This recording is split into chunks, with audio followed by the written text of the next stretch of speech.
entendre aujourd'hui. Prions afin que ce que nous allons entendre aujourd'hui nous transforme, fasse de nous des personnes totalement différentes. Que tu ne sois plus la même personne après ce que tu vas écouter ce soir. Prions ensemble. Seigneur, je prie afin que tu permettes que ce que nous allons entendre ce soir nous transforme, Père éternel. Que nous ne soyons plus les mêmes, Seigneur, après l'avoir entendu, après l'avoir écouté. S'il te plaît, oh Dieu, s'il te plaît, oh Dieu. Accorde à chacun d'entre nous un cœur totalement transformé après le message de ce soir. Au nom puissant du Seigneur Jésus-Christ. Amen. Amen. Ok, Histoire, pardon, tu peux partager, s'il te plaît. D'accord. Mhm.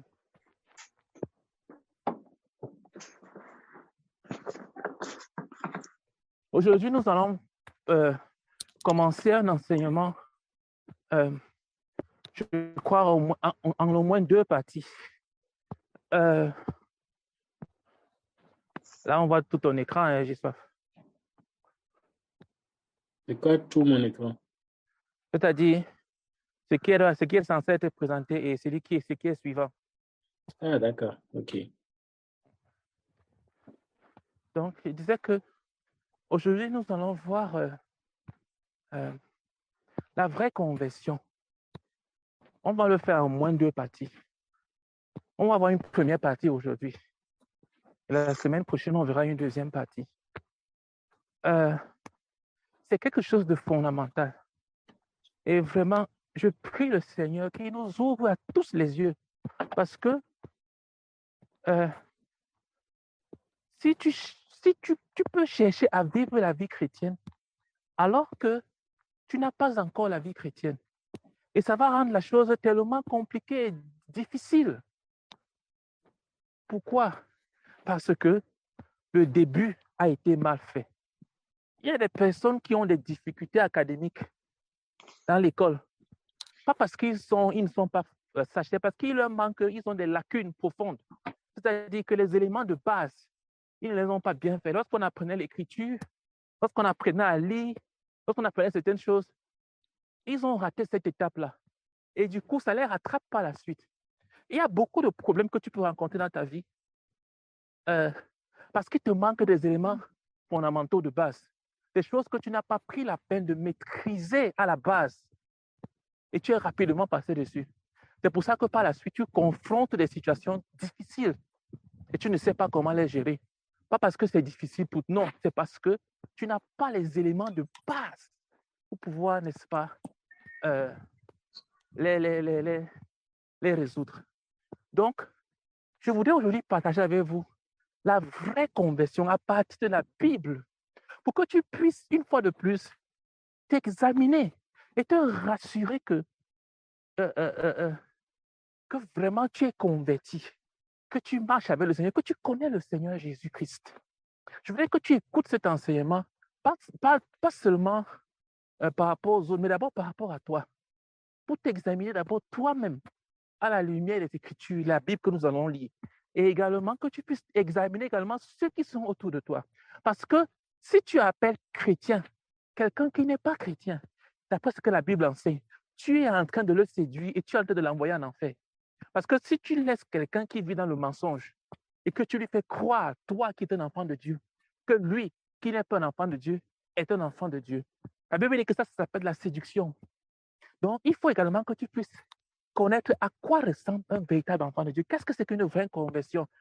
Ce n'est pas parce que quelqu'un est en train de pleurer, de crier ou de faire beaucoup de choses, ça veut dire qu'il est trop spirituel. La spiritualité, ce n'est pas cela.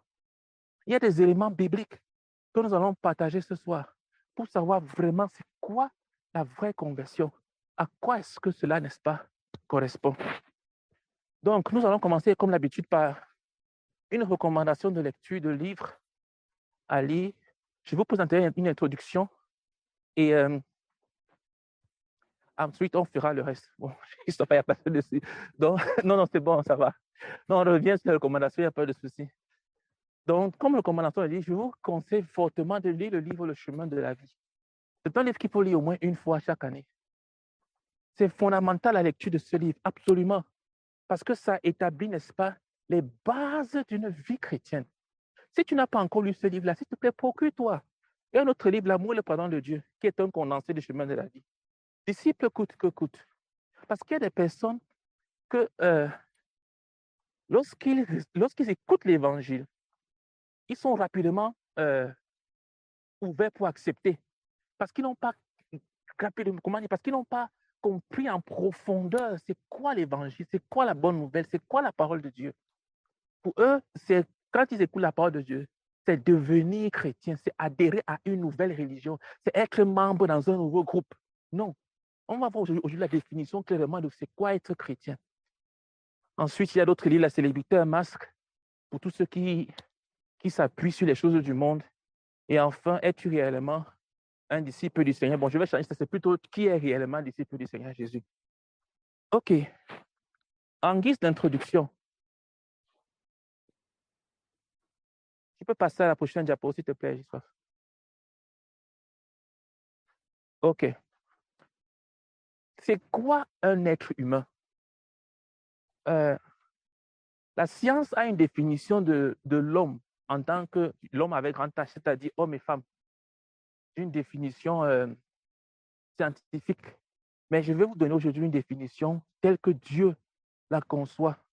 L'homme, quand on dit l'homme c'est quoi? L'homme, je dis bien l'homme avec grand H, je ne dis pas l'homme masculin, l'homme, homme et femme, l'homme être humain. C'est quoi un être humain? Un être humain, c'est un esprit qui possède une âme qui vit dans un corps. Qui es-tu?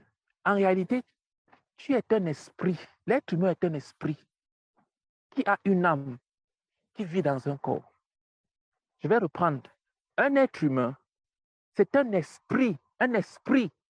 Comme tu entends les démons se monter, se descendu là, ce sont des esprits. Les anges, ce sont des esprits. Dieu est un esprit. L'être humain est un esprit qui a une âme. L'âme, c'est quoi? L'âme, c'est le centre de ton intelligence, c'est le centre de ta volonté, c'est le centre de tes émotions. Donc, un être humain est un esprit qui possède une âme. Et l'âme, là, elle vit où? Dans un corps, ce que les anges, ce que les démons n'ont pas. Ce sont des esprits qui ont une intelligence, mais ils n'ont pas de corps. Ou alors, si vous voulez, ils ont des corps célestes qui ne sont pas des corps terrestres. Donc, l'être humain, c'est un esprit qui possède une âme qui vit dans un corps. C'est pour ça que lorsque le corps meurt, l'être lui-même n'est pas mort. C'est le corps qui est mort, qu'on met dans la terre. Mais l'âme et l'esprit ne sont pas morts. Je ne vais pas entrer dans ce grand débat parce que ce n'est pas le sujet. On le verra peut-être une autre fois. Mais la Bible dit, pour donner comment dire, pour donner un soutien biblique à ce que je suis en train de dire. La Bible dit que dans 1 Thessaloniciens chapitre 5, verset 23, que le Dieu de paix vous sanctifie lui-même tout entier et que tout votre être, l'esprit, l'âme et le corps soient conservés irrépréhensibles lors de l'avènement de notre Seigneur Jésus-Christ. 1 Thessaloniciens chapitre 5, verset 23. Donc la Bible dit que quoi? La Bible dit que quand la Bible parle de la sanctification totale, quand la Bible parle d'être tout entier, de l'être tout entier, il parle de trois choses. Il parle de l'esprit, il parle de l'âme et il parle du corps. Voilà comment est-ce que Dieu nous a conçus. Et quelqu'un a dit une fois que de la même façon que Dieu est en trois dimensions, le Père, le Fils et le Saint-Esprit, il a également créé un être qui est, n'est-ce pas, en trois dimensions, le corps, l'âme et l'esprit. Donc, le corps, avant avant la chute, avant le péché, comment est-ce que ces trois personnes qui vivent en l'homme, parce que quand tu parles avec un être humain, avec un homme, il y a son corps qui est là, son esprit et son âme, mais c'est le corps que tu vois, mais c'est avec l'intelligence, c'est-à-dire avec l'âme que tu parles, et tu peux toucher son esprit. Donc, spirituellement parlant, bien sûr. Donc, avant la chute, le corps était parfaitement soumis à l'âme, et l'âme était soumise à l'esprit, et l'esprit était soumis à l'esprit de Dieu. Voilà comment est-ce que là, il y avait la communion. C'est-à-dire que Adam, avant qu'il ne tombe dans le péché, son esprit était collé à Dieu. Il y avait une communion parfaite entre l'esprit d'Adam et l'esprit de Dieu. Si bien que Adam pouvait clairement entendre Dieu et obéir à Dieu. Il n'y avait aucune ombre à l'intérieur avant que jamais ne vienne les séduire. Voilà comment est-ce que son esprit était. Et l'esprit d'Adam recevait et communiquait cela parce que l'esprit ne touche pas directement le corps. C'est l'âme qui se tient entre les deux. C'est l'âme qui a l'intelligence, c'est l'âme qui a la volonté, c'est l'âme qui a les émotions. Donc, c'est l'âme qui permet de dire au corps, lève-toi, avance. Mais l'âme ne peut pas tenir un gobelet. L'âme a besoin du corps. C'est pour ça que lorsque le corps meurt, les deux, l'esprit et l'âme sont perdus. Ils ne savent pas quoi faire. Donc, mais l'esprit communique à l'âme communique au corps et le corps agit. Et c'est pourquoi on dit l'esprit de l'homme recevait la vie dans l'âme, la vie de Dieu, et communiquait cette vie-là à l'âme. Et l'âme communiquait la vie au corps, mais on le verra plus loin. Mais ce que je voulais mettre ici, c'est qu'il y avait une parfaite soumission. L'homme était soumis à Dieu et le reste de la création était soumis à l'homme. Voilà comment les choses étaient au départ. Ça, c'est lorsqu'il n'y avait pas encore problème de salut. Au départ, Dieu a créé un homme qui n'avait pas besoin d'être sauvé. Mais Dieu a toujours créé, l'homme a toujours eu besoin de Dieu pour vivre. Voilà comment les choses étaient au départ. Maintenant, la suite, j'ai soif. Prochaine diapo. Maintenant, il y a deux créations qui sont venues à l'existence. Parce que là, au départ, il n'y avait qu'une seule création. Une seule. Adam. Maintenant, avec le péché, une deuxième création est arrivée. C'est-à-dire que Dieu a dû recréer quelque chose. Beaucoup de personnes ne savent pas que au moment de la résurrection, c'était une nouvelle création que Dieu a faite. Dieu a recréé. Il a recréé un nouvel être. Un nouveau Adam. La Bible dit dans 2 Corinthiens chapitre 5, verset 17, si quelqu'un est en Christ, il est une nouvelle créature. Les choses anciennes sont passées. Voici, toutes choses sont devenues nouvelles. Toutes choses sont devenues nouvelles. Si quelqu'un est en Christ,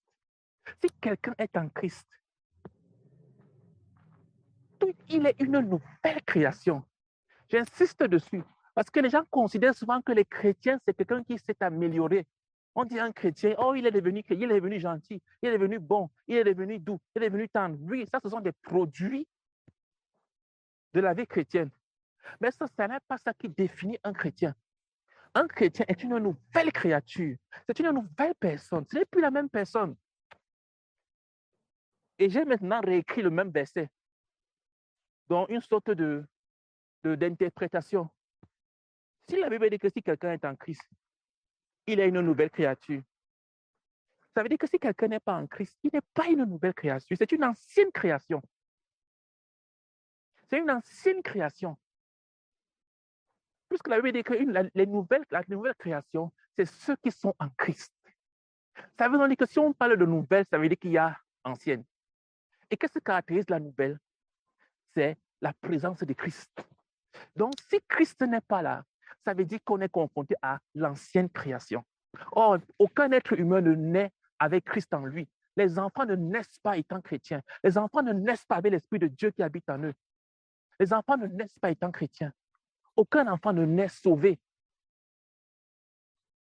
Et il y a une différence entre pur et innocent. La Bible ne dit nulle part qu'elle va nous rendre innocents. La Bible ne parle pas de nous justifier. Les enfants sont innocents, mais les enfants ne sont pas purs. L'innocence, c'est quoi? L'innocence, c'est l'ignorance du mal. Mais la pureté, c'est le choix de faire ce qui est bien, connaissant le mal. Donc, quiconque n'est pas en Christ est une ancienne création. À partir de là, le monde se divise donc en deux types de personnes. Ceux qui sont en Christ, ceux qui ont Jésus-Christ dans leur vie comme leur Seigneur et leur Sauveur, et ceux qui ne sont pas en Christ. C'est-à-dire ceux qui ne croient pas à l'autorité de Jésus-Christ. Je vais modifier, j'ai fait ça un peu rapidement, il y a beaucoup d'erreurs, je vais corriger après pour vous renvoyer la version finale. Donc, le monde est divisé en deux catégories de personnes. Quand tu vois le monde, nous sommes bientôt 8 milliards. Je crois que cette fin d'année, on va atteindre 8 milliards, si je ne me trompe pas, d'êtres humains sur la Terre. Sache que ces 8 milliards d'êtres humains sur la Terre sont divisés en 2 catégories de personnes. Ceux qui sont en Christ et ceux qui ne sont pas en Christ. Ceux en qui les choses anciennes sont passées, c'est-à-dire que leur ancienne vie est terminée. Et ceux qui sont encore en train de vivre leur ancienne vie, c'est-à-dire la vie qu'ils ont héritée de leurs parents en sortant du ventre de leur maman. Si quelqu'un est né, il a grandi et il n'est jamais entré en Christ, il n'a jamais connu la nouvelle naissance, il est encore une ancienne création. Il fait partie de l'autre côté. Le monde est divisé en 2 catégories de personnes, ceux qui sont nés de nouveau et ceux qui n'ont pas encore reçu la nouvelle naissance en Christ. On ne naît pas de nouveau lorsqu'on est physiquement dans le monde. Quand quelqu'un vient au monde, il ne vient pas au monde comme étant né de nouveau. Il doit naître de nouveau étant vivant. La naissance de nouveau, c'est pour ceux qui sont dans le monde. Et quand quelqu'un naît de nouveau, il naît en Christ. Il naît en Christ. Donc, il y a 2 créations dans le monde. Quand tu vois les êtres humains, sache que vous n'êtes pas pareil. Il y a 2 types de personnes. Autant je ne sais plus si c'était le mot sapiens. La science nous enseigne qu'il y avait plusieurs types d'espèces humaines. Il y avait l'homme du Précambrien. Il y avait l'homme... j'oublie les noms, j'ai oublié. Il y avait le sapiens, il y avait l'homo sapiens, il y avait... Je pense que nous sommes descendants de l'homo sapiens, c'est-à-dire celui qui se tient debout et qui a un crâne bien particulier. Mais apparemment, il y avait d'autres types d'espèces d'êtres humains.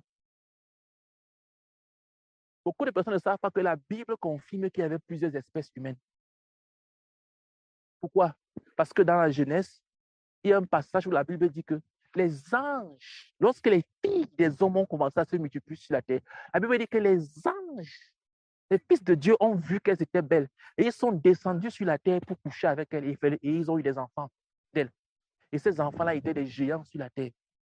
Ce n'était pas ils n'avaient pas la même race, ce n'était pas la même race que les êtres humains. C'était les enfants de démons. Et le déluge est venu les enlever. Mais rien ne nous dit que ça s'est arrêté là. Rien ne nous dit que d'autres rangs ne sont pas revenus pour continuer cela. Rien ne nous le dit. Donc, il y a eu plusieurs espèces humaines.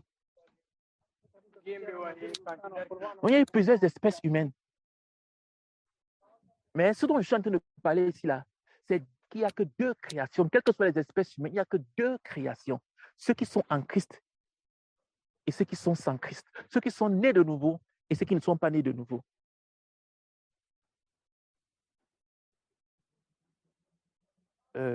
OK. On me demande de mettre la vidéo. Je n'avais pas vu ça. OK.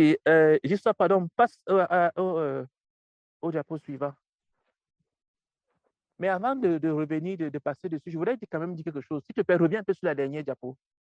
Je voudrais dire que la Bible dit que Jésus-Christ, dans Colossiens 1, verset 15, Jésus-Christ est le premier-né de toute la création. C'est-à-dire que Dieu a commencé une nouvelle création où Adam n'est plus le premier-né. Maintenant, c'est Jésus. Dieu a commencé une nouvelle création. Et tout ce que nous voyons qui existe actuellement va être détruit. Tout ce que tu vois actuellement devant toi va être détruit. Que tu vois les animaux actuels que tu vois, les hommes, les êtres humains que tu vois, les maisons, les arbres, tout ce que tu vois sera détruit. Parce que Dieu a commencé une nouvelle chose. C'est pour ça que quand les gens veulent s'accaparer des choses de ce monde-ci, les gens veulent accumuler les biens de cette terre, des choses qui vont être détruites. Tout ce que tu vois va être détruit. Il n'y a pas un seul bâtiment qui va rester sur place. Quand tu vas lire l'Apocalypse, la Bible dit que la terre et les cieux seront enlevés. Tout va être détruit, tout sera détruit. Pourquoi? Parce que Dieu a recommencé une nouvelle création. Comme il avait commencé la première création avec Adam, il y a une nouvelle création qu'il a commencée. Et le premier-né de cette création-là, c'est Jésus. Le deuxième, ce sont les qui? Ce sont les nous. les enfants de Dieu font partie de cette création-là. Exactement comme ceux qui sont venus après Adam, qui ont été engendrés par Adam. C'est comme ça que Dieu nous a engendrés par Jésus-Christ.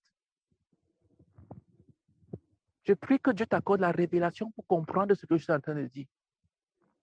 Nous sommes engendrés par Jésus-Christ. Ça veut dire quoi? Ça veut dire que de la même façon qu'un être humain naturel descend d'Adam, de la même façon, un enfant de Dieu descend de Jésus-Christ. C'est comme si Jésus-Christ a engendré, c'est-à-dire, entre guillemets, accouché des enfants. Il a accouché un premier chrétien, il a accouché Pierre, il a accouché Jean, il a accouché Jean à son tour, Pierre à son tour a accouché les enfants de Dieu. Et puis tu es descendu. De la même façon que Adam a accouché, jusqu'à ce que ça remplit la terre. De la même façon, Jésus-Christ qui était le premier a commencé à produire. C'est comme ça que tu t'es retrouvé parmi les enfants de Dieu. Donc, il y a ces deux créations-là. Et ceux qui n'ont pas été engendrés par Jésus-Christ, qui sont encore des descendants de Adam. Souvenons-nous que l'homme est un esprit, donc je parle ici des choses spirituelles. Je ne parle pas du corps physique, parce que tu peux te demander, mais quand est-ce que Jésus m'a accouché? Je parle ici de l'esprit que tu as reçu, qui est l'esprit de Jésus, qui vit en toi. Donc, il y a ces deux créations. Il faut prendre conscience de ça. S'il te plaît, passe maintenant à la diapo suivante. Il faut prendre conscience de ça. Écoute, tu ne peux pas être sauvé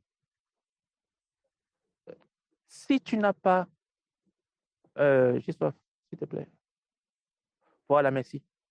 Je disais qu'il n'y a pas de salut sans perdition. Tu ne peux pas être sauvé si tu n'as pas compris que tu es d'abord perdu. J'ai dit ici qu'on ne naît pas enfant de Dieu. On devient enfant de Dieu. Il y a des personnes qui sont devenues chrétiens parce qu'ils se sont fait baptiser. Non, ce n'est pas le baptême qui nous rend chrétiens. Ce n'est pas parce que tu es membre d'une église qui te rend chrétien, non.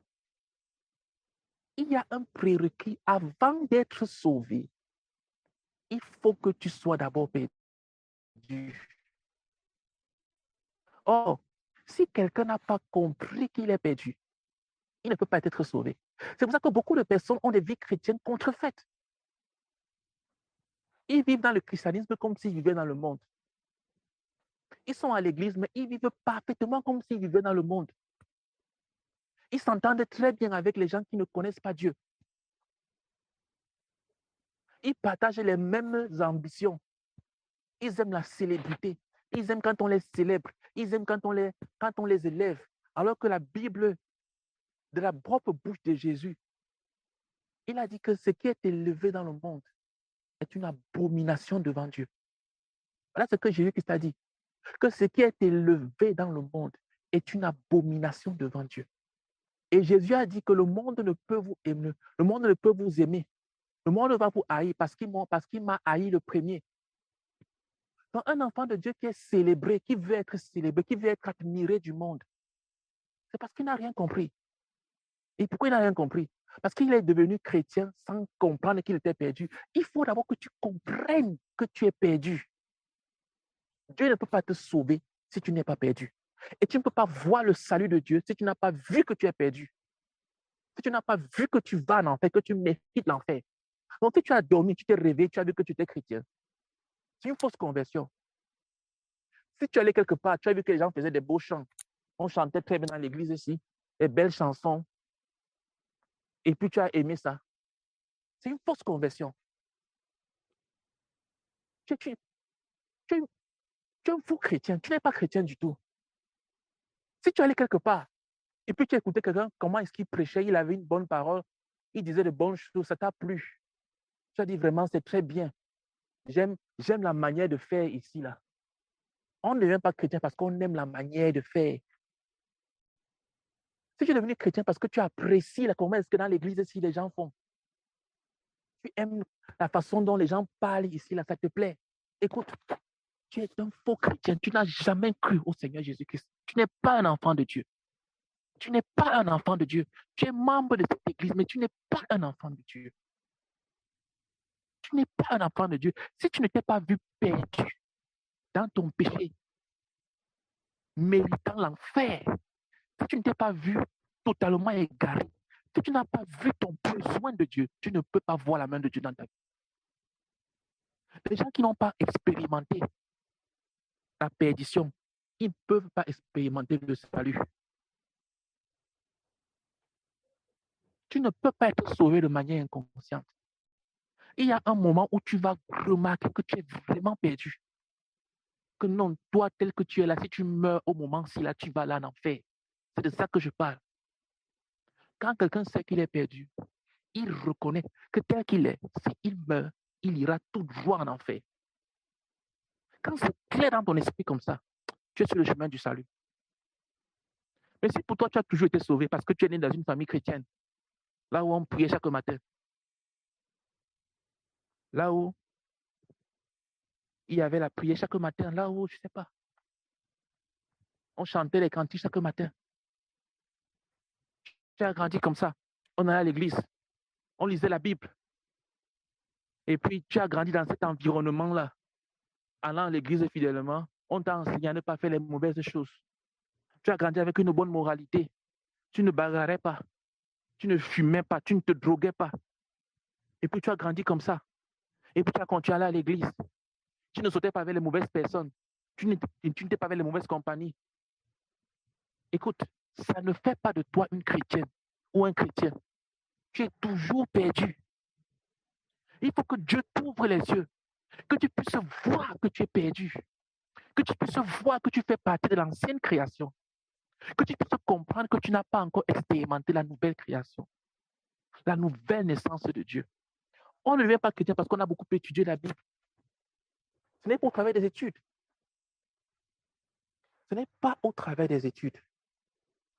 Il faut que tu te voies, il faut que Dieu t'ouvre les yeux et que tu admettes avec Dieu que tu es perdu. Les gens ne veulent pas admettre qu'ils sont perdus. C'est pour ça qu'ils ne sont pas sauvés. Quand tu dis à quelqu'un, est-ce que tu es chrétien, est-ce que tu connais, il te dit oui. Une connaissance philosophique et non pas une connaissance expérimentale. Jésus-Christ n'a aucun pouvoir dans sa vie. Jésus-Christ, c'est comme un Père Noël. Quelqu'un qui peut apporter des cadeaux quand il a le besoin. C'est comme un garçon de course à qui il envoie faire des courses spirituelles quand il est dans le besoin. Mais ils ne connaissent pas Jésus en tant que Seigneur. Ils ne sont pas chrétiens. Il faut que tu voies ta vie comme étant perdue. C'est à ce moment-là maintenant que tu peux expérimenter le Sauveur. Donc, je te pose la question. Est-ce que tu t'es déjà vu comme étant perdu? Est-ce qu'il y a un moment donné de ta vie où tu t'es arrêté, tu t'es demandé, mais qu'est-ce qui m'arrive si je meurs aujourd'hui là? Si je meurs aujourd'hui, si je mourais aujourd'hui, je vais me réveiller où? Je vais me réveiller où? Les gens s'inquiètent des choses bizarres. Les gens s'inquiètent de savoir est-ce qu'ils vont trouver le travail. Les gens s'inquiètent de savoir est-ce qu'ils vont avoir de quoi manger. Les gens s'inquiètent de savoir est-ce qu'ils vont avoir de quoi s'habiller. Ils s'inquiètent de savoir est-ce qu'ils vont se marier, est-ce qu'ils auront des enfants, est-ce qu'ils seront en santé. Ils s'inquiètent de savoir que va-t-il arriver à leur enfant, que va-t-il arriver à leur mari ou à leur époux, ou à leur épouse, à leur femme. Ils s'inquiètent de beaucoup de choses. Que va-t-il arriver à leur famille? Comme s'ils pouvaient faire quelque chose. Mais ils ne se posent pas la question de savoir si je meurs ce soir, je pars où? Je pars où? Je deviens quoi? J'arrive où? Ça ne leur traverse pas l'esprit. La question la plus importante de la vie d'un homme qui devait régler. La première chose que l'homme devait mettre en règle, où est-ce qu'il ira après sa mort? Mais ce n'est pas vraiment quelque chose de trop inquiétant pour lui. C'est secondaire. Parce qu'il n'a pas pris conscience. Il n'est pas conscient qu'il est perdu. Il n'est pas conscient qu'il est perdu. Il faut que tu aies une conscience que tu es perdu. C'est là que Dieu peut te sauver.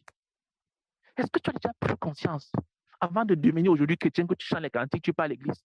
Est-ce qu'à un moment donné, tu t'es vu perdu? Est-ce que tu as vu ton besoin de Dieu? Est-ce que tu as vu ton besoin d'être sauvé? Est-ce que ça t'a traversé l'esprit quand tu commençais ta vie chrétienne? S'il te plaît, examine-toi. Examine-toi. Les gens qui sont sauvés parce qu'ils ont trouvé un bon environnement, ce sont des fausses conversions parce que quand ils vont trouver un mauvais environnement, ils vont régner Dieu. C'est le genre de chrétiens que dès qu'il y a des difficultés, ils commencent à régner Dieu. Dès que les choses vont mal, ils commencent à régner Dieu. S'ils tombent malades, ils commencent à régner Dieu. Quand Dieu ne les guérit pas, s'ils ont besoin d'argent et que Dieu ne leur donne pas l'argent, ils vont commencer à régner Dieu. S'ils veulent se marier et que Dieu ne leur donne pas un mari, ou bien que Dieu ne leur donne pas une femme, ils vont commencer à le régner, à chercher à gauche, à droite. S'ils veulent des enfants et que Dieu ne donne pas des enfants, ils vont commencer à le régner. Pourquoi? Parce qu'ils sont des faux convertis. Ce sont des personnes qui sont venues à Jésus-Christ pour les cadeaux. Ils cherchaient un Père Noël. Ils ne se sont pas vus perdus. Ils n'ont pas eu besoin d'un sauveur. Donc, tu as besoin de te voir perdu. Tu as besoin. Et plus ta conviction de perdition sera grande, et plus tu vas expérimenter un salut glorieux. Parce que Jésus-Christ lui-même, il a dit ceci. Il a dit que celui à qui on pardonne peu, il va aimer peu. Celui à qui on pardonne beaucoup, il va aimer beaucoup. Donc, quand un homme a creusé sa vie et a vu la souillure de sa vie et a vu que sans Christ, il mérite le lac de feu. Quand Dieu a ouvert tes yeux pour que tu puisses prendre conscience de ça et que tu admettes cela, je t'assure, quand tu vas découvrir le salut, tu vas te sentir comme plus léger qu'une feuille, qu'une plume d'oiseau. Tu vas goûter tout le sucre qu'il y a dans le salut. Les gens ne trouvent pas la vie chrétienne sucrée. Pourquoi? Parce qu'ils n'ont pas pris conscience de leur perdition. Ils ont toujours été bien. Mais quand un homme a cherché, c'est comme quelqu'un qui cherche le travail. Quand il trouve le travail, c'est différent de celui qui finit l'école, il travaille directement. Ce n'est pas la même chose. Quand un homme a creusé pour trouver quelque chose, quand il trouve cette chose-là, elle a de la valeur à ses yeux. Mais si tu ne t'es jamais vu perdu, si tu n'as jamais vu que tu es totalement égaré et que Jésus est venu te sauver, c'est difficile que ce Jésus ait de la valeur à tes yeux. C'est pour ça que tu vas le renier dès que tu seras en difficulté. Tu vas le renier, tu vas le renier, tu vas le renier. Dès que ton enfant sera malade, tu vas le renier. Dès que tu auras un problème, dès que tu auras un échec, tu vas le renier. Parce que ce n'est pas ton sauveur, c'est ton Père Noël. Et pourquoi ce n'est pas ton sauveur? Parce que tu n'as même pris conscience que tu t'es perdu. Donc c'est fondamental pour avoir une vraie conversion. Il faut que Dieu t'ouvre les yeux, que tu te voies tel que Dieu te voyait. Ou bien tel que Dieu te voit si tu n'es pas encore converti. Il faut que Dieu t'ouvre les yeux, que tu te voies tel que Dieu te voit. Perdu, perdu, perdu, perdu, allant en enfer, en dansant à l'église. Il y a des gens qui dansent à l'église, mais ils sont allés en enfer. Tous les jours, ils chantent à la chorale. Pourtant, ils vont en enfer. Il y a même certains qui prêchent l'évangile avec la Bible. Et pourtant, ils vont en enfer. Pourquoi? Parce qu'ils ne connaissent pas Jésus-Christ. Ils connaissent leur religion. Ils sont fidèles à leur religion, mais ils ne sont pas fidèles à Dieu. Ils préfèrent suivre leur religion au lieu de suivre Dieu. Ils préfèrent obéir à un pasteur que d'obéir à Dieu. Ils préfèrent obéir à un prêtre que d'obéir à Dieu. Ils sont prêts à vivre dans le péché. Si un homme leur dit de vivre dans le péché, alors que la Bible demande de ne pas faire cela. Ils sont loyaux à leur religion parce que c'est la religion de leurs parents. Mais ils ne sont pas loyaux à la parole de Dieu, à la Bible qui n'appartient à aucune religion. Non, ceux qui ont vu le ciel, alors qu'ils n'ont jamais vu l'enfer, sont des convictions contrefaites. Ceux qui ont été sauvés sans jamais avoir été perdus. Je ne sais pas d'abord comment c'est possible logiquement. Quelqu'un dit qu'il est sauvé, tu lui demandes est-ce que tu t'es perdu, il ne sait pas. Mais comment alors il est sauvé s'il n'était pas perdu? Parce que le Seigneur Jésus qui dit que ceux qui sont sauvés n'ont pas besoin de salut. Le Christ n'est pas venu appeler les justes, il est venu appeler ceux qui sont perdus. Le médecin ne guérit pas ceux qui sont en bonne santé. Donc ceux qui ont vu le ciel, alors qu'ils n'ont jamais connu l'enfer, ce sont des contrefaits. S'il te plaît, va devant Dieu, examine ta vie, sois vrai envers Dieu et demande-lui, Seigneur, montre-moi, ouvre mes yeux, que je vois qui est-ce que je suis réellement. Montre-moi à quel point je suis perdu sans toi. J'ai besoin de te voir, Seigneur. J'ai besoin que tu ouvres mes yeux, que je vois à quel point je suis perdu. À quel point je suis perdu, à quel point je mérite l'enfer. J'ai besoin que tu ouvres mes yeux afin que je vois combien tu m'es précieux, combien tu es un sauveur précieux. Je t'assure, si tu fais ça et que tu es vraiment sincère, Dieu va t'ouvrir les yeux. Prochain diapo, j'y sois. Diapo suivante.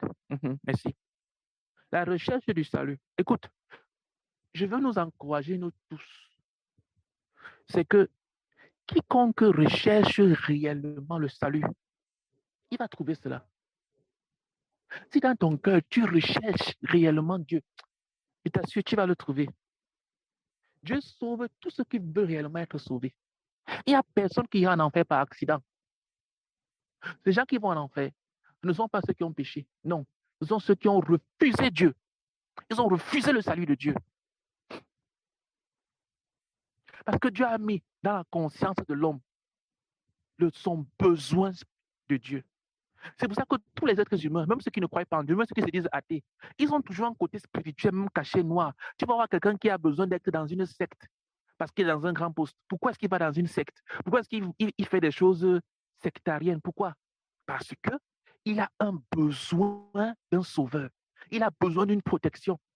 Il est un chef d'État, il a de grandes responsabilités. Mais pourquoi ces gens se protègent? Parce que Dieu a mis dans le cœur de l'homme un besoin spirituel. Mais les gens décident de l'orienter dans le mauvais sens. Pourquoi? Parce qu'ils ne veulent pas de Dieu. Ils ne veulent pas se soumettre à Dieu. Ils développent des fausses religions, du yogisme, des méditations transcendantales, des religions de moralité, d'humanisme. Tu fais beaucoup de bien. Je fais beaucoup de bien aux gens. Pourquoi? Parce que tu espères quelque chose en retour de bon. Dieu a mis dans le cœur de tous les êtres humains le besoin du salut. Même celui qui te dit qu'il ne croit pas en Dieu, à l'intérieur de lui, il croit, il a besoin de quelque chose pour être sauvé. Ça pourrait être son travail. Tu vas le voir s'accrocher à son travail. Tu vas le voir tout sacrifier pour son emploi. Pourquoi? Parce que son emploi, c'est son sauveur. Il a ce besoin de sécurité en l'homme. C'est pour ça que tous ont besoin de Dieu. Et donc, ceux qui se mettent réellement à chercher Dieu, ils vont le trouver. Il dit, Jérémie chapitre 29, verset 14, vous me chercherez et vous me trouverez si vous me cherchez de tout votre cœur. De tout votre cœur. Écoute, Dieu, c'est le tout ou rien. Et les gens qui cherchent Dieu à moitié, ils ne cherchent pas réellement. Ils cherchent Dieu avec un pied, ils cherchent le monde avec l'autre pied. Dieu veut le tout de l'homme. Dieu ne partage pas. Ne dis pas que non, Dieu a la première place dans ma vie. Et c'est qui a la deuxième place? Tu penses que Dieu va s'asseoir dans ta vie à la première place et il va se pousser pour que la deuxième personne vienne s'asseoir à la deuxième place? Quel est ce genre de Dieu qui va s'asseoir à la première place? Il dirige ta vie, il a la première place. Et c'est qui a la deuxième place? Quand quelqu'un dit ça, il se croit trop spirituel. Ah, vraiment, je donne la priorité à Dieu dans ma vie. C'est Dieu qui a la priorité dans ma vie. C'est Dieu qui a la première place dans ma vie. Et Dieu partage. Qui t'a dit que Dieu partage? Dieu ne partage pas. Pour le Seigneur, c'est le tout, c'est rien. Ou tu lui donnes tout ton cœur, ou il ne prend rien du tout de ton cœur. Ou tu donnes ton cœur en entier à Dieu. Tu lui dis, Seigneur, mon cœur t'appartient en totalité. Tu dis, Seigneur, ma vie t'appartient en totalité. Il y a des gens qui disent qu'ils ont la vie spirituelle, ils ont la vie professionnelle, ils ont la vie spirituelle, ils ont la vie académique. Ils ont un style de vie partitionné. Je ne sais pas comment ils parviennent à faire ça. Non, non, non, non, non, non. Tu ne peux pas, ce n'est pas possible. Ou tu as donné ta vie en totalité à Dieu, ou Dieu n'y est pas du tout. Si Dieu ne peut pas parler dans tes études, si Dieu ne peut rien dire concernant ton travail, si Dieu ne peut rien dire dans ta famille, si Dieu ne peut rien dire concernant ton argent, sache que Dieu ne peut rien dire du tout dans ta vie. Rien, nulle part. Tu vas dire, non, Seigneur, ça c'est le côté spirituel. À l'église, simplement, je suis ouvert, parle-moi, Seigneur. Mais quand il s'agit de tes études, tu connais tout. Là, tu n'as pas besoin de lui. Tu maîtrises tout. Quand il s'agit de ton travail, tu as réponse à tout. Tu ne cherches pas Dieu. Tout est clair pour toi. Tu sais ce que tu veux faire de ta vie. Mais les choses spirituelles, j'ai besoin de Dieu vraiment pour marcher dans ma vie et tout, pour marcher, pour lire ma Bible et tout, j'ai besoin de Dieu. Non. Ou Dieu a ta vie en totalité dans tous les domaines, dans tous les aspects, ou alors il ne l'a pas du tout. Dieu ne partage pas. Le salut est à la portée de tous. Le salut, c'est pour tout le monde. Il n'y a pas de privilégié. On ne voit pas quelqu'un qui dit que non, moi je viens d'une famille musulmane. Donc je ne veux pas. C'est faux. Tout le monde peut croire. Il dit, car quiconque demande reçoit. Celui qui cherche trouve. et l'on ouvre à celui qui frappe. Matthieu 7, verset 8. Donc, quelqu'un ne peut pas dire que non, j'ai déjà trop péché.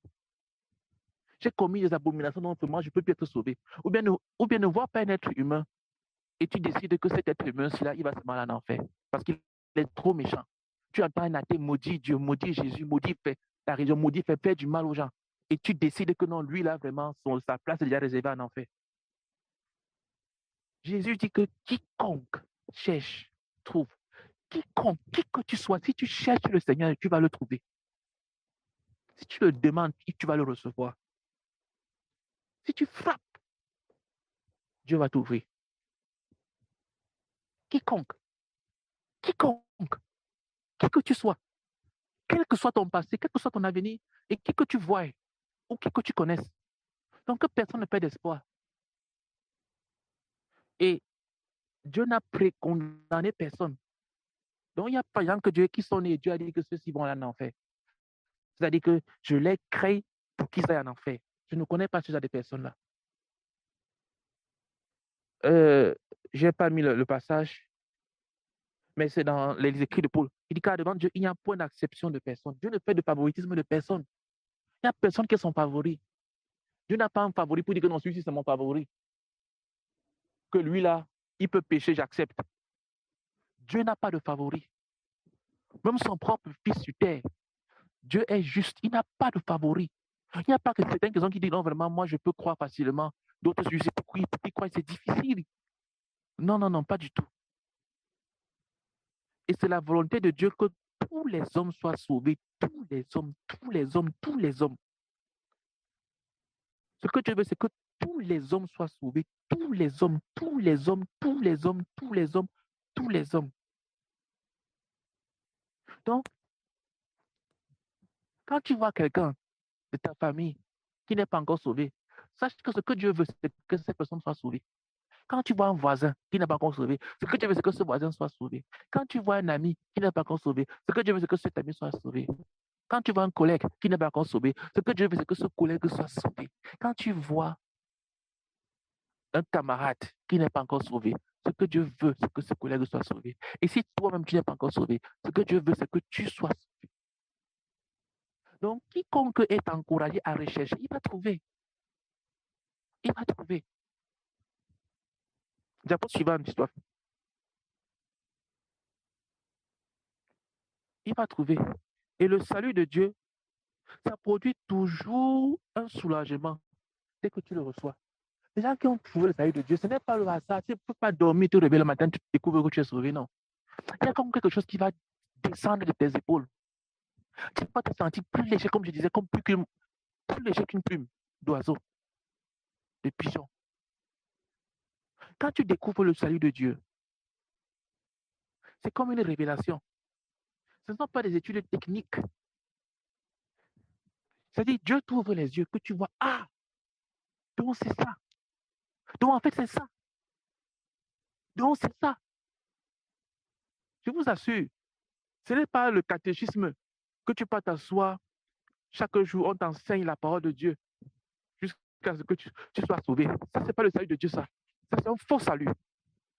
On n'enseigne pas le salut de Dieu. Dieu t'ouvre les yeux et tu vois que, ah, je suis sauvé par Jésus-Christ. Et ce salut-là, il est entièrement gratuit. Parce que tu auras cherché, parce que Dieu t'aura ouvert les yeux, tu auras vu que tu es perdu. Et le fait que tu vois que tu es perdu, ça va te pousser à l'action. Quand quelqu'un voit qu'il est perdu, la preuve c'est quoi? C'est que ça le pousse à l'action. Si tu vois que tu es perdu et que ça ne te pousse pas à l'action, c'est que tu n'as pas vraiment vu. Quelqu'un ne peut pas dormir alors qu'il sait qu'il risque d'aller en enfer. C'est comme si quelqu'un disait que non, moi je peux dormir avec un serpent caché quelque part dans ma chambre. Qui peut faire ça? On te dit qu'il y a un serpent quelque part dans ta chambre. Un serpent venimeux. Tu dis, ok, je vais tuer ça le matin. Pour le moment, j'ai trop sommeil. Je dors d'abord. Le matin, dès que je me réveille, la première chose que je fais, c'est que je tue le serpent. Qui peut faire ça? Qui peut faire ça? Tu vas passer toute la nuit, soit à le chercher, soit à fuir. C'est pareillement comme ça. Dès que quelqu'un a vu qu'il est perdu, ça va le pousser à l'action. Il aura de la recherche dans son cœur. Il va chercher à être sauvé, il va chercher à se rassurer. Et il va découvrir que le salut est gratuit. Que Dieu ne donne pas le salut parce que tu as fait beaucoup d'efforts. Dieu donne le salut parce que c'est la foi. Dieu te donne la foi. Le salut de Dieu n'a qu'un seul prérequis, la foi. Tout ce dont tu as besoin pour être sauvé, c'est de croire en Dieu. C'est de croire en lui. C'est de le recevoir gratuitement. Les gens veulent se battre, ils veulent mériter le salut. Certaines personnes veulent même d'abord vivre la vie chrétienne avant d'être sauvées. Ils se disent que si je suis d'abord bien, alors je peux être sauvé. Tu ne seras jamais bien suffisamment pour être sauvé. Le salut s'obtient gratuitement, uniquement par la foi. C'est-à-dire que j'accepte Jésus-Christ comme mon Seigneur et Sauveur. C'est tout. Je considère que ce n'est que lui seul qui me sauve, uniquement sur la base de la foi que j'ai en Jésus-Christ. Et sur rien d'autre. Quelqu'un a dit que Dieu te sauve de tes péchés, mais Dieu ne te sauve pas dans tes péchés. Ça veut dire qu'un homme doit sortir de ses péchés pour venir à Dieu. Pour que tu sois sauvé, il faut que tu rejettes ta vie de perdition. En ce moment, tu pourras recevoir le salut de Dieu gratuitement. Et comment se manifeste le fait de rejeter sa vie de perdition? Ça va te pousser à l'action. Tu vas chercher à te sauver. Tu vas vouloir te séparer de telle personne. Tu vas pouvoir t'éloigner de tel péché. Tu vas faire des choses. Mais s'il n'y a aucune action dans ta vie, si tu n'as jamais été poussé à vouloir faire quelque chose pour te sauver, si tu n'as jamais traversé l'esprit, ça veut dire que tu ne t'es jamais vu perdu. Si tu n'as jamais eu dans ton cœur un désir de t'éloigner du péché, de t'éloigner du mal, par tes propres forces, tu ne t'es jamais vu perdu. Par conséquent, tu n'es pas sauvé. La foi est un don de Dieu. La repentance précède la foi. Dieu donne la foi à ceux qui veulent changer de vie. Quand un homme veut être sauvé, mais en restant dans sa vie, il ne recevra pas la foi. Il va être sauvé en restant son sauveur lui-même. C'est-à-dire que c'est lui qui décide de ce qu'il doit faire de sa vie. Il se sépare de tel et tel péché. Il garde l'autre péché. Il reste le maître de sa vie. Il ne peut pas être sauvé. Il faut qu'un homme se repente de ses péchés. Il faut que tu voies tes péchés. Il faut que tu voies ta vie, que tu la haïsses. Cette vie d'indépendance-là. Tu dois t'en séparer. Cette vie qui est centrée sur toi. Cette vie d'égoïsme qui ne pense qu'à toi-même et jamais aux autres. Tu dois t'en séparer. Tu dois haïr cette vie-là. Si ça ne te fait pas mal d'être égoïste, d'être immoral, d'avoir des pensées sales, si ça ne te fait pas mal de mentir, d'être hypocrite, si ça ne te perturbe pas, tu ne peux pas être sauvé. Un homme qui n'est pas gêné par sa vie de péché ne peut pas être sauvé. Mais quand tu es troublé, quand tu es gêné, ça te dérange. Je me souviens comment quand je chantais les chansons mondaines, les rap américains, les R&B et tout, j'étais perturbé intérieurement. Parce que je savais dans mon cœur que ce n'était pas des bonnes choses, c'était des paroles grossières. Chanté par des hommes grossiers, avec des visages tatoués sur le corps. Je savais que ce n'était pas des bonnes choses, mais j'aimais bien le mouvement, le style. Mais dans mon cœur, j'étais troublé. C'est pour ça que je voulais arrêter, mais je n'arrivais pas. J'étais comme lié. Je voulais arrêter, j'ai même cassé tous mes CD et tout, mais je n'arrivais pas. Jusqu'à ce que je reçoive Jésus-Christ qui libère. Donc, si un homme ne veut pas se séparer de ses péchés, et de tous ses péchés, pas d'un seul péché, tous les péchés qu'il connaît, il ne peut pas recevoir le salut de Dieu. Parce que la repentance, c'est un prérequis. Et si tu veux savoir, la repentance est un don de Dieu. Dieu te donne la repentance. Quand tu ouvres tes yeux pour que tu voies ton besoin de te séparer, c'est un don de Dieu. On est entièrement sauvé par la grâce de Dieu. C'est la grâce de Dieu qui nous sauve. Ce n'est pas notre appartenance à une religion. Ce n'est pas un ensemble de commandements que nous respectons. Ce n'est pas parce que tu es trop saint que tu es sauvé. On est sauvé par la grâce de Dieu. Et on ne peut pas être sauvé deux fois. Quelqu'un me dit, pourquoi on ne peut pas être sauvé deux fois? Donc, quand tu es sauvé, tu es sauvé. Quand tu es sauvé, tu es sauvé. Quand le Saint-Esprit est descendu sur toi, il est descendu sur toi. Dieu ne fait pas une troisième création. Quand tu es devenu une nouvelle création, il n'y aura pas encore une recréation. Quel est l'être humain qui est né 2 fois? En Adam. C'est-à-dire qu'il est né de sa maman, et puis après, il est mort, et puis il est né une deuxième fois de sa maman, la même personne. Ça n'existe pas. Tu ne peux pas avoir 2 nouvelles naissances. On n'est pas sauvé 2 fois. On n'est sauvé qu'une seule fois. Donc, il y a des gens qui disent que non, je ne peux pas me baptiser parce que je m'étais fait baptiser. Il n'a rien compris. Quand quelqu'un parle comme ça, ça veut dire qu'il n'a rien compris parce que la condition pour se faire baptiser, c'est d'abord d'être sauvé. On baptise ceux qui sont sauvés. Parce que le baptême, ce n'est pas le salut. Le baptême, c'est la confirmation du salut. Et tu ne peux pas perdre ton salut. Quand quelqu'un est sauvé, il est sauvé pour toujours. Pourquoi? Parce qu'il est sauvé sur la base de la foi qu'il a en Jésus-Christ. Donc, tant qu'un homme a cette foi-là, rien ne peut le séparer de la main de Dieu. Tant qu'un homme garde la foi en Jésus-Christ, il est sauvé pour toujours. Rien ne peut le séparer. Aucun péché ne peut le séparer de la main de Dieu. Aucun démon. L'enfer tout réuni ne peut pas le séparer de Dieu. Quand quelqu'un est sauvé, il est sauvé pour toujours. Quand tu es né un être humain, tu es né. Donc, quand tu as le salut de Dieu, tu as le salut de Dieu. C'est fini. Mais un homme peut abandonner la foi qui sauve et par conséquent perdre ce salut-là. Pourquoi? Parce que, à cause des pièges de Satan, à cause du péché, il peut décider de renoncer en ce à quoi il avait cru. Et la Bible dit que pour un tel homme, il ne reste plus de sacrifice parce qu'il crucifie une deuxième fois le Seigneur Jésus-Christ. Un homme peut rejeter le salut. Dieu avait ouvert ses yeux. Il a vu qu'il était perdu. Il a reçu Jésus-Christ dans sa vie. Il s'est appuyé dessus. Et puis après, il décide de dire non, Jésus ne sauve pas. Dès qu'un homme prononce ça, quelqu'un qui était avec Christ et qui prononce maintenant que non, Jésus ne sauve pas et qu'il y croit réellement, il a péché à la mort. Il aura le point le plus chaud en enfer parce que quand Satan réussit à récupérer un enfant de Dieu, il a failli perdre. Il te réserve le point le plus chaud en enfer.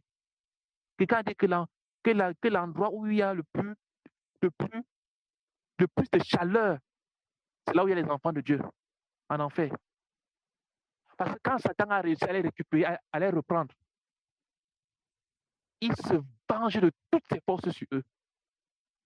C'est pour ça que les plus grands satanistes, quand tu lis leur histoire, les gens qui ont été les plus grands satanistes, tu vois encore qu'ils ont été très proches de Dieu. Les gens qui ont été proches de Dieu et qui ont abandonné Dieu, tu vois encore qu'ils sont des... Allez lire l'histoire des grands satanistes. Bon, n'allez pas lire leur histoire, attention, je ne peux pas vous donner des conseils comme ça. Mais je vais vous dire que les plus grands satanistes sur terre, ce sont ceux qui ont été très proches de Dieu, qui l'ont connu. Qui l'ont connu, qui ont été très proches de lui et qui l'ont rejeté. Et le diable a pris la suite. Ils sont devenus les plus grands satanistes. Il y a un là. J'ai même oublié son nom. C'est même bien quand j'ai oublié son nom. Je crois qu'il s'appelle Marilyn Manson. Malheureusement, ça m'est revenu. Un artiste rock satanique qui a grandi dans une famille chrétienne. Aujourd'hui, il chante spécialement pour l'église de Satan aux États-Unis. Un profond sataniste. Pourquoi? Parce que quand il a grandi dans un milieu chrétien, avec des parents chrétiens, il a fini par se rebeller, rejetant tout ce qui peut causer le christianisme et se livrant totalement à Satan. Mais je vous dis quelque chose de personnel. Personnellement, pour moi, tant qu'un homme est vivant, quel que soit ce qu'il ait dit, quel que soit ce qu'il ait fait, je continue à croire que Dieu peut le sauver. Parce que nous ne sommes pas en mesure de dire que tel homme est fini. Donc même si on me dit qu'il avait cru avant au Seigneur Jésus-Christ et qu'aujourd'hui il est réuni, tant qu'il est vivant, je laisse à Dieu le soin de l'accepter ou de le rejeter. Pour moi, je continue à croire qu'il peut être sauvé. Donc, on peut perdre la foi et perdre ce qu'on avait reçu. Mais ce ne sera pas à cause de Dieu, ce sera à cause de toi-même. La suite, je pense que c'est la conclusion maintenant. Donc, en conclusion, écoute, tu peux être sauvé si c'est ce que tu recherches. Quelqu'un a dit que dans la Bible, il y a un endroit qu'on appelle la Bim, là où on va jeter Satan avec ses anges. La Bim, on va enfermer Satan dans la Bim pendant 1000 ans, pendant le règne millénium du Seigneur Jésus-Christ. La Bim, par définition, c'est un trou sans fond. C'est-à-dire que c'est un trou où tu peux descendre et descendre et descendre sans jamais t'arrêter. Il n'y a pas de fond où tu vas arriver. Et quelqu'un a interprété ça d'une très belle manière. Il a interprété ça du fait que le fait que Dieu a créé quelque chose comme ça et que Dieu lui-même soit infini. Vous voyez, en mathématiques, quand ceux qui ont fait mathématiques, quand tu additionnes quelque chose à l'infini, ça reste l'infini. Si tu fais infini plus 1, plus 2, plus tout ce que tu veux, plus milliard, c'est égal à l'infini. Si tu multiplies quelque chose par l'infini, sauf si c'est zéro, ça reste toujours l'infini. Sauf que zéro n'existe pas. Si tu divises l'infini par quelque chose, c'est toujours infini. Donc, quel que soit ce qui touche l'infini, ça reste l'infini. Et la Bible nous enseigne que Dieu est infini. Il n'a pas de limite. Donc, comme Dieu a créé un truc comme ça, un trou sans fond, quelqu'un a expliqué que ça veut dire qu'un homme peut s'éloigner aussi loin de Dieu qu'il le souhaite que cet homme-là. Il n'y a pas de limite. Mais aussi, la bonne chose, c'est qu'un homme peut se rapprocher aussi proche de Dieu qu'il le souhaite. Et il n'y aura jamais un moment où tu vas dire que non, je suis trop proche de Dieu. Parce que Dieu est infini. Tu peux aller aussi loin avec lui. Tu peux t'élever aussi loin que tu le souhaites avec Dieu. Il n'y a pas un niveau où tu vas dire que non, vraiment, j'ai atteint le niveau supérieur de la spiritualité. À ce niveau-là, vraiment, non. Tu peux aller aussi loin que tu le désires avec Dieu. Il n'y a pas de limite. Il n'y a pas une limite où tu vas dire que non, l'apôtre Paul a touché la limite. Tu ne peux jamais le dépasser. Ce n'est pas la course, ce n'est pas une concurrence, mais c'est seulement pour te montrer la largesse des possibilités avec le Seigneur. Donc, tu peux être sauvé si tu le souhaites. Tu peux aller aussi loin que tu veux avec Dieu si tu le souhaites. Le salut est gratuit, mais tu peux le rejeter.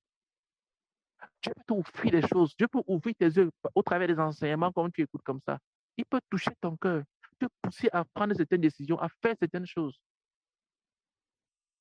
Tu peux l'accepter et obéir. Ou alors, tu peux endurcir ton cœur ou ne même pas prendre au sérieux tout ce que nous avons dit. Et te coucher, et ça fait une nouvelle nuit, un nouvel enseignement, et ta vie continue. Mais il y a d'autres personnes qui, pour eux, ayant écouté comme ça, prennent des décisions et agissent et changent le monde et les mènent des personnes différentes. Ça dépend de toi.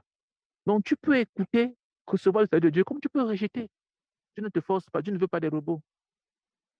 Les hommes qui ont réellement trouvé le salut sont de nouvelles créatures, ce ne sont pas de meilleures personnes. Dieu n'est pas en train de chercher à t'améliorer. Dieu veut faire de toi une nouvelle personne. Les gens sont frustrés parce qu'ils veulent s'améliorer. Ils ne comprennent pas que Dieu n'est pas en train de travailler à les améliorer. Dieu est en train de faire de nouvelles personnes. Sur quelle base? Sur la base de la soumission à Dieu. Parce que quand toi, tu veux t'améliorer, tu vas commettre des erreurs parce que tu vas vouloir être bon avec certaines personnes avec qui Dieu veut que tu sois dur. Tu vas vouloir être tendre, te disant que non, en tant que chrétien, je dois être tendre. Alors qu'ici, là, Dieu veut que tu sois dur. Donc, Dieu n'est pas en train de vouloir faire de toi une personne douce, une personne tendre, une personne gentille, une personne généreuse. Non. Même si tu seras ce genre de personne, mais ce n'est pas ce que Dieu veut faire. Ce que Dieu veut faire de toi, c'est une nouvelle personne. C'est-à-dire une personne qui est en Christ, qui est sous Christ, qui est soumis à Dieu, qui est soumis à Christ, qui vit dans l'obéissance. Voilà ce que Dieu recherche et que Dieu veut faire. Tu peux l'accepter et entrer dans le programme de Dieu, comme tu peux rejeter cela. La balle et entièrement dans ton camp. Gloire à Dieu. Amen. OK. Alors, on va prier.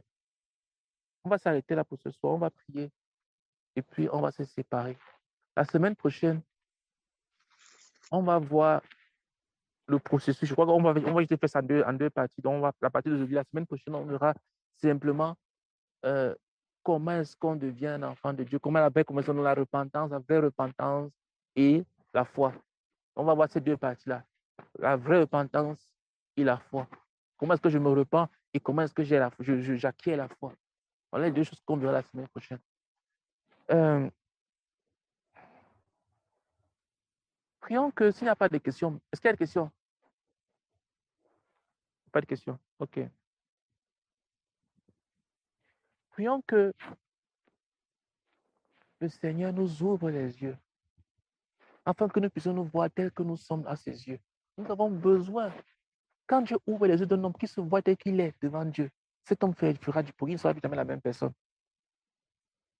Prie que Dieu t'ouvre les yeux, que tu puisses te voir tel que Dieu te voit. Que tu puisses te voir tel que Dieu, lui, te voit. Prions ensemble. Seigneur, je prie afin que tu nous ouvres les yeux, Seigneur. S'il te plaît, oh Dieu, ouvre nos yeux, Seigneur, afin que nous puissions nous voir tel que toi, tu nous vois, Seigneur. S'il te plaît, que nous puissions nous voir tel que toi, tu nous vois, tel que toi, tu nous vois, tel que toi, tu nous vois, Seigneur. S'il te plaît, oh Dieu.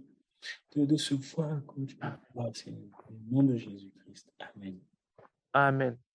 Prions que le Seigneur nous accorde à tous qui sommes ici d'être des convertis authentiques, qu'il n'y ait aucun d'entre nous, ou bien qui ont été là parce que d'autres sont partis, qu'il n'y ait aucun parmi nous qui ne soit un vrai converti. Prions que nous nous examinions et que nous corrigeons tout ce qu'il faut corriger.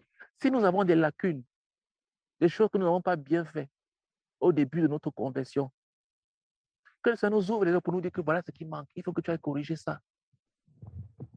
Prions pour que le Seigneur nous accorde à nous tous de veiller à notre salut, de travailler à notre salut, de nous rassurer que nous sommes pleinement comme Dieu veut que nous soyons. Prions ensemble. Seigneur, nous te supplions, Seigneur, bénis Père chacun éternel, d'entre nous, Père éternel. Seigneur, s'il te Et plaît. accorde-nous de travailler chacun à son niveau, à son salut. S'il te plaît, que nous tous, Chacun de nous. nous sommes des convertis authentiques, des convertis authentiques, des convertis vrais, Seigneur, des convertis vrais, Seigneur, des convertis vrais, authentiques, vrais, authentiques. Oh Seigneur, qu'aucun d'entre nous ne soit séduit, Oh Seigneur, qu'aucun d'entre nous ne vive une vie cachée, double vie, Seigneur. S'il te plaît, visite-nous, Seigneur, visite-nous, Père éternel, au nom puissant du Seigneur Jésus-Christ. Amen. Amen. Ok, et enfin, prions enfin que le Seigneur nous bénisse avec une profonde intimité avec le Seigneur Jésus-Christ.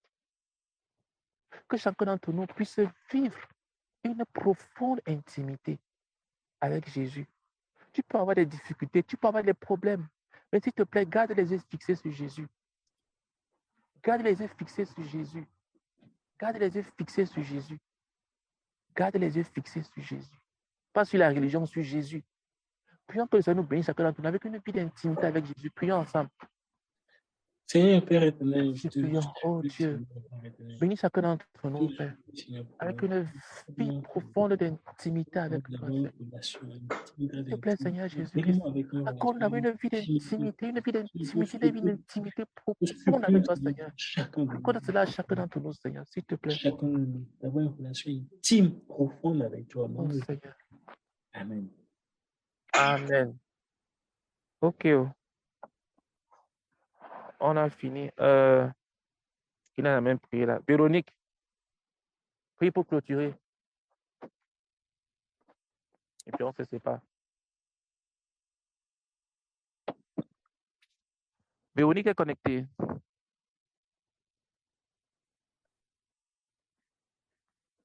Allô, Véronique, tu es connectée? Oui, Oui, prie pour clôturer la réunion. au micro dérange. Oui, on entend très bien, c'est pas grave. Vas-y.